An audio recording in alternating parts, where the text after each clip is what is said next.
Nimetembea sehemu nyingi ya taifa letu la Kenya.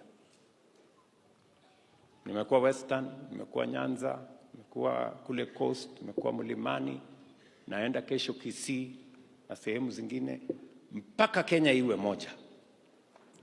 Na wale wanataka kutugawanya kwa ukabila na chuki, tutawaaibisha. They will not succeed. Hawatafaulu. Ni mnanielewa? They will not succeed.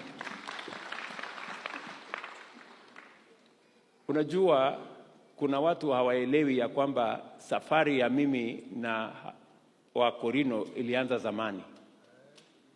Kuna watu wanataka kujifanya ati wao ndio wamekuja kunitengenezea urafiki na nyinyi. Mimi nilijua hawa Wakorino kama hawajachaguliwa, kama hawajakuwa viongozi.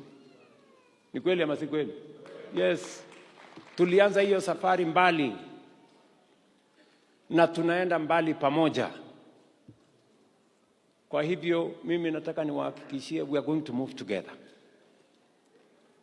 Msikuwe na wasiwasi na wale wenye kiburi, wako na madharau, wako na matusi.